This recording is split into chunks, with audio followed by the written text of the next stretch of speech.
Assalamualaikum warahmatullahi wabarakatuh. Anak-anakku SMP 22 Kota Bekasi, apa kabar kalian semua? Mudah-mudahan kalian dalam keadaan sehat walafiat ya, tidak kurang satu apapun. Meskipun kita dalam masih situasi pandemik seperti ini, berharap kalian semangat untuk belajar ya, tidak mengendurkan untuk belajar. Baik anak-anak, kemarin kita sudah membahas materi mengenai permintaan ya.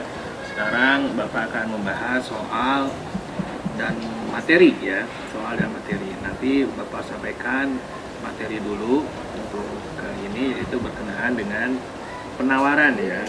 Jadi ada sisi permintaan dan ada sisi penawaran. Nah, bagaimana penjelasan dari penawaran itu di sini akan Bapak bahas ya materinya. Oke anak-anak, pengertian penawaran untuk bisa kalian untuk memahaminya ya, cobalah simak ilustrasi yang Bapak berikan seperti ini. Itu ada video mengenai pasar ya, itu ada transaksi di mana ada permintaan ya. Nah, penawarannya dari mana? Penawarannya biasanya itu dari sisi produsennya yang menawarkan barang-barang yang ada di pasar tersebut. Nah, misalkan begini, Bapak kasih contoh ya ilustrasinya. Pak Indra ini adalah seorang pedagang buah jeruk ya, yang menjajakan buah jeruk kepada para pembelinya dengan penawaran khusus ya. Pak Indra menawarkan jeruknya dengan cara berikut, misalkan A, apabila harga per kilogram jeruk itu 5.000, ia hanya bersedia menjual jeruk itu 50 kg. B, apabila harga per kilogram jeruk itu 6.000, ia hanya bersedia menjual jeruk 65 kg. C, apabila harga per kilogram jeruk itu 7.000, ia hanya bersedia menjual jeruk 90 kg. Dan D, apabila harga per jeruk itu 8.000, ia hanya bersedia menjual jeruk 100 kg. Nah, perilaku penawaran Pak Indra di atas menunjukkan berbagai jumlah buah jeruk ya nak, yang ingin dan dapat ditawarkan pada berbagai tingkat harga jeruk per kilogramnya ya. Nah, kesediaan Pak Indra untuk menjual berbagai jumlah jeruk pada berbagai tingkat harga merupakan sebuah contoh penawarannya. Nah, itu ya. Nah, contoh penawaran di atas dapat diartikan dalam suatu daftar penawaran ya, nanti di tabelnya pun ada. Oke. Nah, di situ ada kegiatan Pak Indra menawarkan berbagai jumlah jeruk dan harga per kilonya berapa. Nah, itu yang ditawarkan oleh Pak Indra sebagai pedagang jeruk anak-anak. Oke ya, Bapak akan lanjutkan selanjutnya, yaitu hukum dari penawaran ini seperti apa. Ya. Pengertian penawaran berkaitan erat dengan tunduk terhadap hukum penawaran ya. Hukum penawaran merangkai sifat hubungan penawaran barang ataupun jasa dengan harganya. Hukum penawaran berbunyi semakin rendah harga suatu barang akan semakin sedikit jumlah barang ataupun jasa tersebut yang ditawarkan oleh produsen. Dan sebaliknya, kalau misalkan semakin tinggi harga suatu barang atau jasa, maka akan semakin besar jumlah barang atau jasa tersebut ditawarkan. Jadi, antara harga dan jumlah yang ditawarkan penjual itu memiliki hubungan yang positif.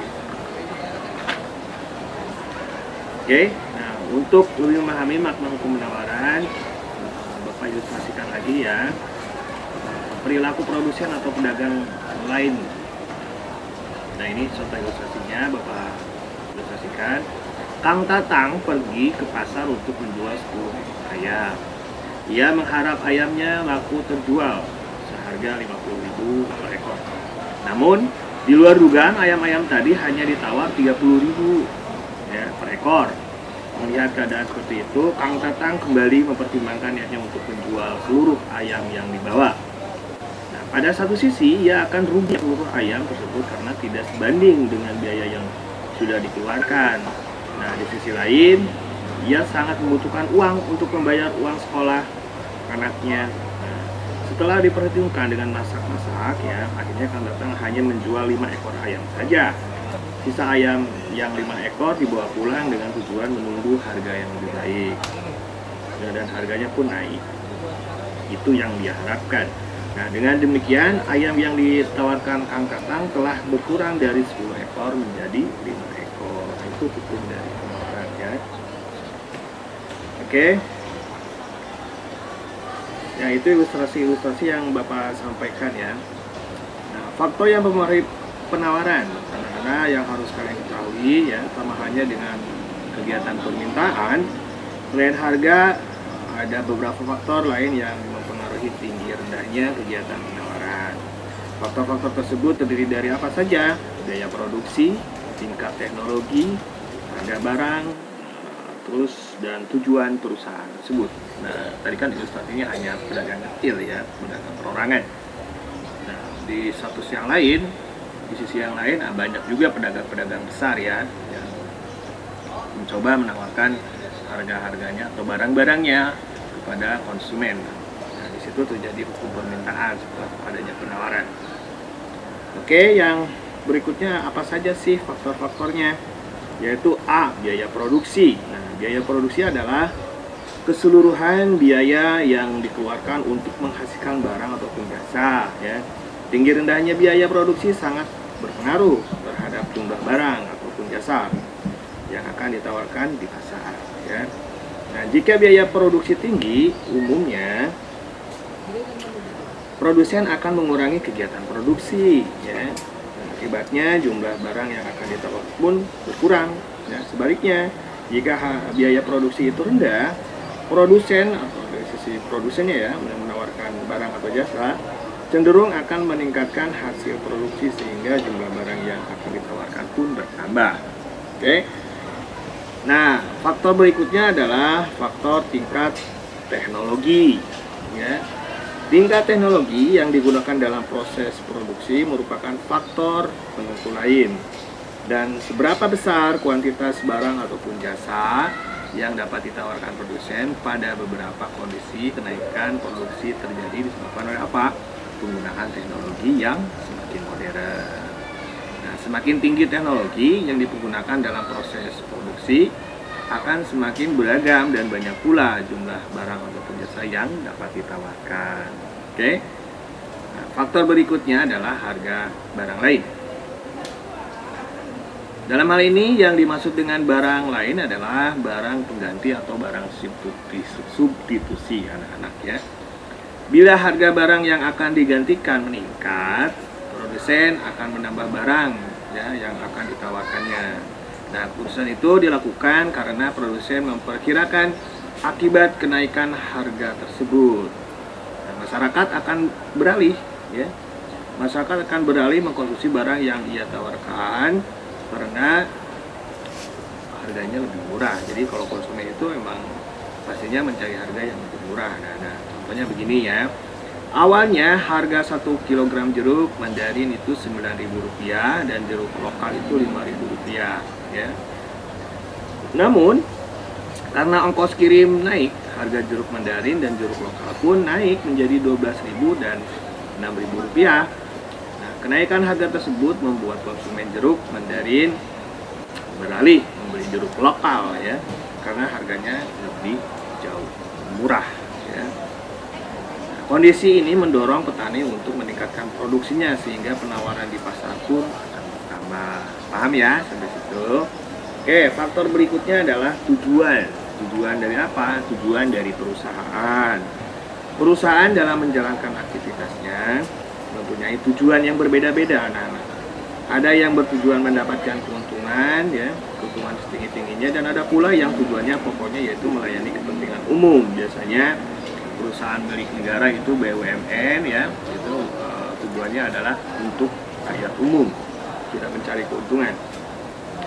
Perbedaan tujuan tersebut akan menimbulkan pengaruh yang berbeda anak-anak terhadap penentuan tingkat produksi barang ataupun jasa yang akan ditawarkannya. Ya, contohnya begini. Walaupun PLN mendapatkan keuntungan yang relatif kecil ya, ia tetap memaksimumkan jumlah produksi. Ya. Kenapa? Karena untuk kepentingan umum ya, rakyat, masyarakat banyak gitu. Nah, itulah faktor-faktor yang menjadi pendorong yang mempengaruhi penawaran. Nah, di sini Bapak akan historikan bagaimana sih tabel dari kurva penawaran. Nah, kurva penawaran itu di sisi satu ya ada sumbu, dan sisi satu ada dua sumbu ya, ada sumbu vertikal dan horizontal. Nah, kurvanya dari mana? Kurvanya bergerak dari kiri ke atas dan dari kanan ke bawah, yaitu adalah kurva penawaran. Bila diperhatikan dengan seksama, ternyata dalam hukum penawaran juga digambarkan bahwa terdapat hubungan erat antara harga dan jumlah barang atau yang ditawarkan anak-anak. Untuk hubungan ini pun dapat dijabarkan dalam bentuk kurva yang tadi Bapak singgung ya, yaitu tabel penawaran dan kurva penawaran. Tabel penawaran adalah daftar angka-angka yang menunjukkan hubungan antara jumlah barang ataupun jasa yang ditawarkan dengan harganya. Adapun kurva penawaran adalah garis yang menunjukkan hubungan antara harga suatu barang ataupun jasa dengan jumlah yang ditawarkan dalam periode tertentu ya. Baik anak-anak, itulah kurvanya ya, akan Bapak jelaskan di sini. Oke, nah sumbu yang jadi tabel penawaran yang mana? Sumbu tegak ya, yang menunjukkan 0 sampai harga itu adalah menunjukkan tingkat harga ya. Terus B itu adalah sumbu datar, yaitu 0 sampai Q ya, untuk kuantiti jumlah yang menunjukkan barang ya yang ditawarkan. Nah, titik tersebut ada titik-titik, nanti di situ ada titik temu. Nah, itu adalah menggambarkan kombinasi antara harga dan penawaran ya. Nah, di situ. Terus garis selanjutnya adalah merupakan garis yang menghubungkan titik-titik. Setiap kombinasi harga dan penawaran bentuknya yang naik dan dari kiri ke bawah kanan ya. Nah, terus atas menunjukkan hubungan yang positif antara harga dan jumlah barang yang ditawarkan. Nah, itulah kurva dan tabelnya anak-anak ya. Oke, baik, di sini kalian coba latihannya ya anak-anak. Pertanyaannya nomor 1 adalah tuliskan definisi penawaran. Yang kedua, tuliskan pula bunyi hukum penawaran. 3, apakah perbedaan tabel penawaran dan kurva penawaran? Ya. 4, apa manfaat dari suatu kurva penawaran? Kelima, jelaskan bahwa biaya produksi mempengaruhi penawaran. Itu saja anak-anak ya, dikerjakan, nanti silakan kirim ke drive di belajar.id. Terima kasih. Wabillahi taufiq wal hidayah. Wassalamualaikum warahmatullahi wabarakatuh.